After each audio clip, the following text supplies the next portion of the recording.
کیونکہ اس صوبے میں مکہ معظمہ کا مقدس شہر آباد ہے۔ اس شہر میں حضرت ابراہیم علیہ السلام نے خانہ کعبہ بنایا تھا، جو اہل عرب کا دینی مرکز تھا اور لوگ دور دراز علاقوں سے وہاں حج کرنے کو آتے تھے۔ حضرت ابراہیم علیہ السلام کے بیٹے حضرت اسماعیل علیہ السلام اس کے پہلے پاسبان تھے۔ یہ تولیت ان کی اولاد میں منتقل ہوتی رہی اور ہوتے ہوتے خاندان قریش میں آئی، جو آل اسماعیل ہی کی شاخ تھا۔ اس خاندان میں قصہ بن کلاب بہت مشہور اور ممتاز ہوا ہے۔ اس نے بہت سے قبیلوں کو متحد کر کے اپنی طاقت بڑھائی اور خانہ کعبہ کی تولیت کے علاوہ مکہ کی پوری ریاست پر بھی اپنا تسلط جما لیا۔ آگے چل کر اسی کی نسل سے ہمارے نبی کریم حضرت محمد صلی اللہ علیہ وسلم پیدا ہوئے۔ اہل عرب دو بڑی نسلوں سے تعلق رکھتے تھے، قحطان اور عدنان۔ قحطان یمن کے رہنے والے تھے۔ زمانہ قدیم میں ان کا ایک بادشاہ سرخ لباس پہننے کے باعث حمیر کے لقب سے مشہور تھا، اسی نسبت سے یہ لوگ بھی حمیری کہلانے لگے۔ اکثر مورخین انہیں ابھی تک یمنی ہی لکھتے ہیں۔ دوسری صدی عیسوی میں ان کی ایک شاخ جو بنی خزا کہلاتی تھی، مکہ کے گرد و نواح میں جا کر آباد ہو گئی۔ حضرت صلی اللہ علیہ وسلم کی ولادت باسعادت کے وقت یہ قبیلہ سواد مکہ ہی میں سکونت پذیر تھا۔ حمیریوں کی ایک دوسری شاخ مدینہ چلی گئی اور اوس اور خزرج کے دو مشہور قبیلوں میں بٹ گئی۔ ایک تیسری شاخ عراق اور شام کے علاقوں میں جا پہنچی۔ اس کے بھی دو حصے ہو گئے اور وہ بنی عدنان اور بنی کلب کہلائے۔ عدنان حضرت اسماعیل علیہ السلام کے صاحبزادے حضرت اسماعیل علیہ السلام کی نسل میں سے تھے، مگر بعد میں اپنے ایک ممتاز سردار مزر کے نام پر مزری کہلانے لگے۔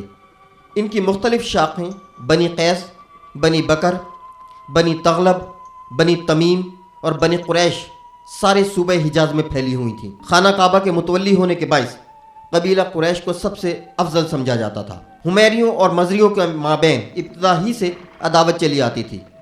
اس کا سبب حمیریوں کی تمدنی برتری تھی، جس کی بدولت انہوں نے مزریوں کے متعدد قبائل کو اپنا باج گزار بنا لیا تھا۔ اس غلامی سے نجات حاصل کرنے کے لیے کئی ایک خونریز لڑائیاں ہوئیں۔ جنگ و جدل کا یہ سلسلہ سال ہر سال تک جاری رہا، تاکہ 7ویں صدی عیسوی میں اسلام نے اس عنات کو ختم کر کے دیرینہ دشمنوں کو باہم شیر و شکر بنا دیا۔ سیاسی تقسیم کی طرح تہذیب و تمدن کے لحاظ سے بھی عرب کے مختلف حصوں کی حالت مختلف تھی۔ آثار قدیمہ کی تحقیقات سے معلوم ہوتا ہے کہ یمن کسی وقت معاشرتی لحاظ سے اوج کمال پر پہنچ چکا تھا۔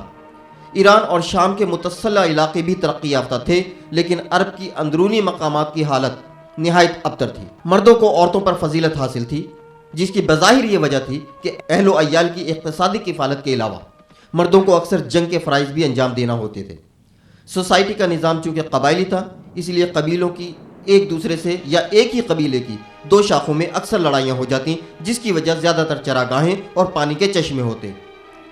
کبھی کسی سردار کے مرنے پر جانشین کے بارے میں جھگڑا ہو جاتا اور مختلف دعوے داروں کے رشتہ دار باہم لڑ پڑتے، اور ایسی عداوتیں پھر سلسلہ وار اولادوں میں سرایت کر جاتی اور شعرا اپنی آتش بیانی سے اس آگ کو اور بھی بھڑکاتے رہتے۔ ان لڑائیوں کا سلسلہ لامتناہی تھا اور ان میں اکثر کثیر تعداد میں لوگ مارے جاتے۔ نتیجے کے طور پر عورتوں کی تعداد میں اضافہ ہو جاتا، جن کی حفاظت کا ذمہ باقی مردوں پر تھا۔ اس کی وجہ سے ایک تو بیویوں کی تعداد پر کوئی پابندی نہ تھی اور ایک سے زیادہ شادیاں کرنے کا رواج عام تھا۔ دوسرے، کئی لوگ نوزائیدہ بچوں کو زندہ دفن کر دیتے تاکہ ان کے بوجھ سے ہمیشہ کے لیے سبکدوش ہو جائیں، لیکن یہ قبیح رسم سارے ملک میں رائج نہ تھی، صرف بنو تمیم کے چند خاندان اس کا ارتکاب کرتے۔